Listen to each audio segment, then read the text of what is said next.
Here is our nursing news for the week of May 15th, and I have so much to talk about this week. So, first there is an article that was posted by Max Nesterak, and it says the nurses union says Mayo Clinic needs the staffing bill it wants to kill. So the Mayo Clinic is one of the most esteemed hospital systems in the country, without a doubt. We hear about it all the time, but they have issued an ultimatum to the governor of Minnesota saying that they either gut the bill or they will lose billions. So literally the healthcare system is threatening the government because of safe staffing so that they will not pass staffing ratios that will ultimately help patients. So this is the problem with our country, right? Like, so we have all these interests that are vying for power in Washington, D.C., and they literally have given the power of the government to corporations. So Mayo Clinic is literally saying that if the government passes this, they will take away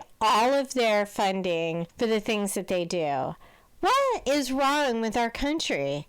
What is wrong with our country that the health of patients and the safety of patients comes after the interest of a corporate entity?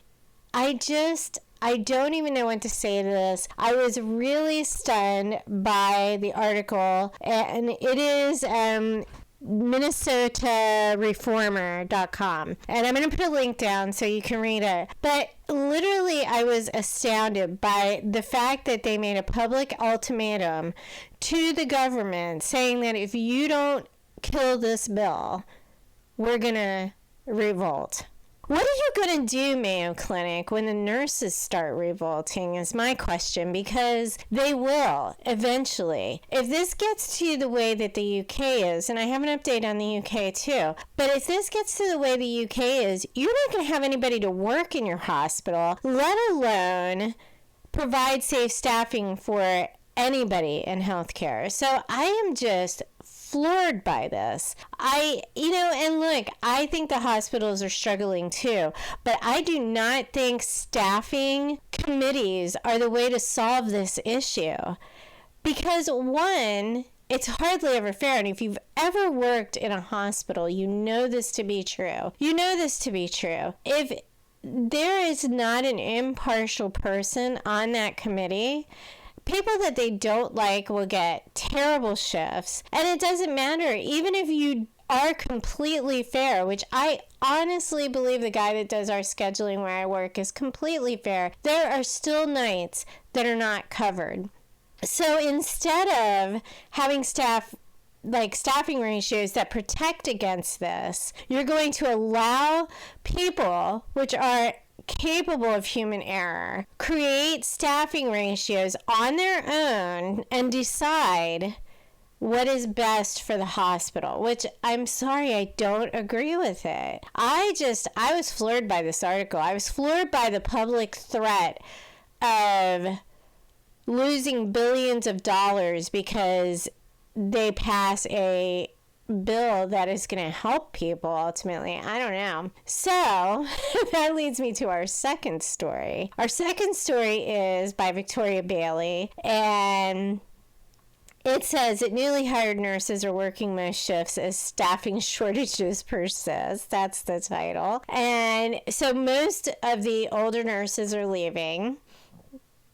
I think everybody's leaving at this point, right? There's a 200 to 500,000 nursing shortage expected by 2025. So we're getting there, right? So the greatest number of 12-hour shifts are filled by nurses with less than 1 year of experience. And you know why that is?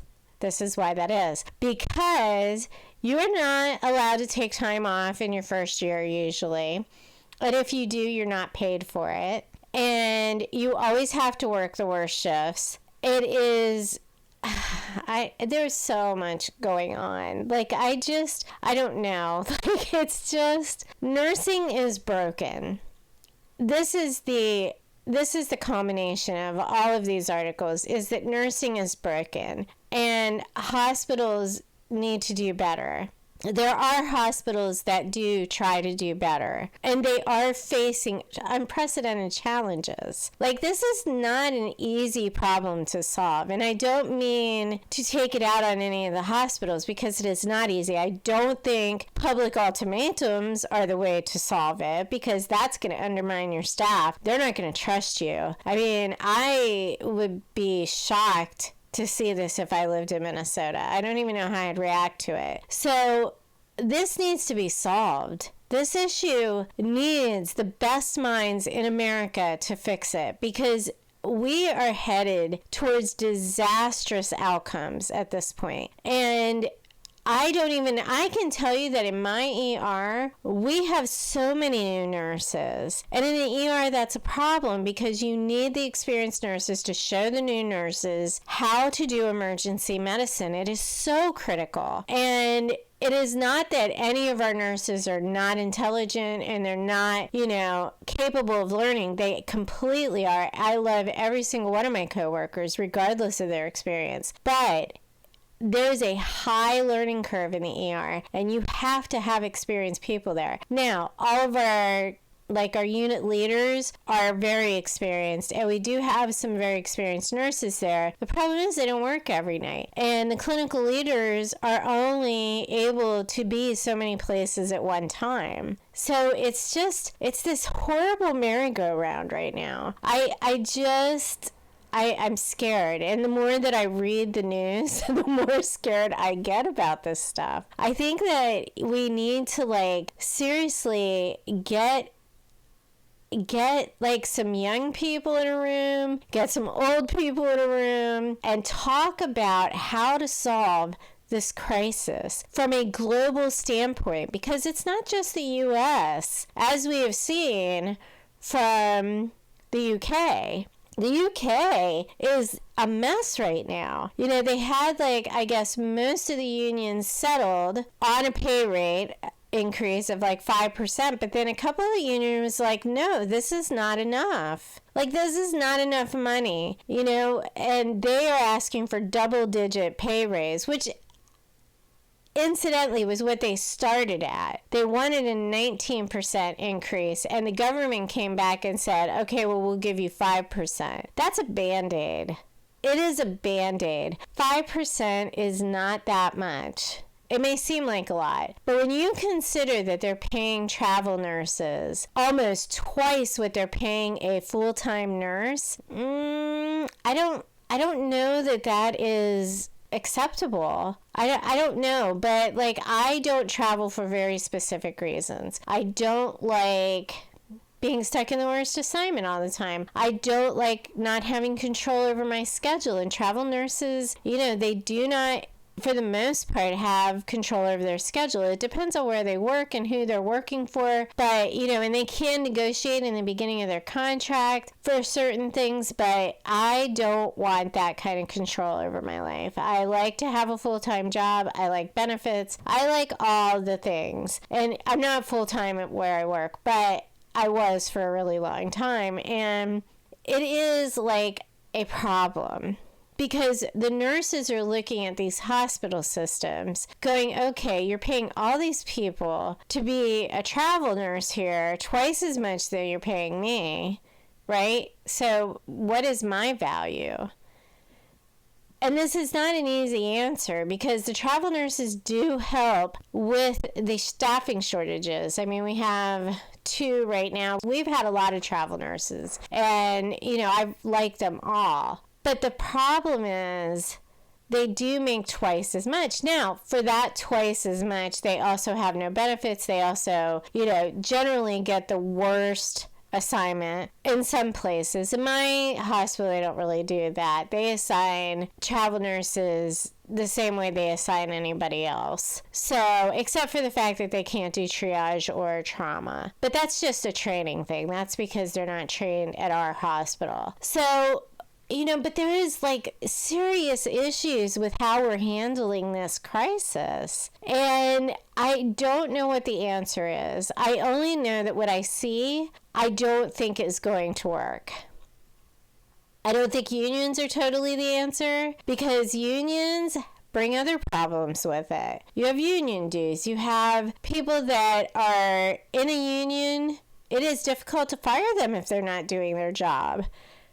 So what is the answer? I don't know. Like, I don't know what the answer is. I just know what I'm reading, and I'm astounded by what is going on right now in this country. So in the good side of the nursing news, though, I did kind of find a couple of articles that had good things to say. But one thing was that they just passed a new law called the Nursing Mothers Act. It's called the Pump Act, which makes it a law for places to have to provide a place for nursing mothers to pump milk. I think that this is a great thing. We have one at our hospital. I think everybody should have that. But it gives them like 12 months of protection, that they have breaks and they have time to do this. Like I said, we already do this, but it could be a problem in certain places, I'm sure. Even getting a break sometimes is a problem. So I can see having to pump, which takes a little bit, also being an issue.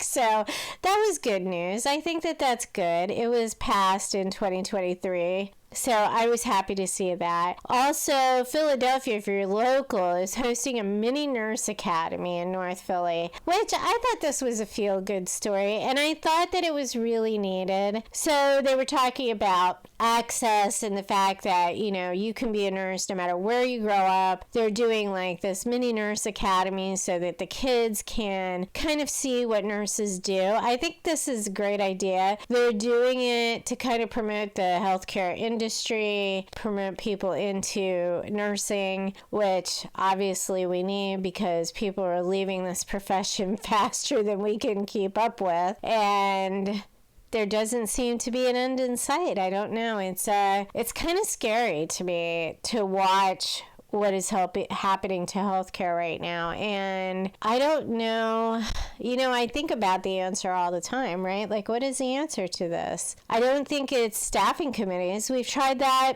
forever. I mean, somebody's always been in charge of scheduling. I don't think scheduling is our problem. Scheduling is, you know, it is a problem, but it is not the problem. So I'm not sure putting staffing committees in place is going to solve anything. And I've seen the evidence with staffing ratios. And I know the argument is you have to be more flexible. This doesn't allow you to be flexible. Well, you know what? I'd rather have something than nothing now. I mean, you could be flexible upwards. You just can't be flexible downwards. And I think that that's kind of what's killing the administration in a lot of places is that, yeah, you can make somebody a less acuity, right? Like if somebody needs to have 2 patients instead of 4, you can do that, but you just can't have more than 4. So adjusting up is not helping.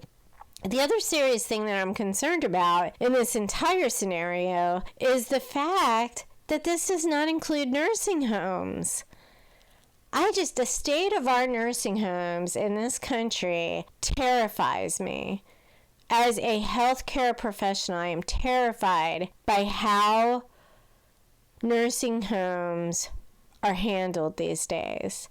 And I'm telling you right away, I hope the assisted suicide thing passes in Pennsylvania. I am all for it. I think DNR should be a thing. You know, if you are sick or fatal or, you know, you have a quality of life that is not consistent with how you view your life, I think that you should be able to make that decision. And I think it should be healthcare provided. I have always felt that way, but even more so when I became a nurse, because I see the other side of this, right? Like I see the people that really shouldn't be kept alive. And I know that's a terrible thing to say and that it's hard for families. And I'm not saying it's not hard for families. It is excruciatingly hard. However, that doesn't mean it's not correct. Just because it's hard doesn't mean it's not right.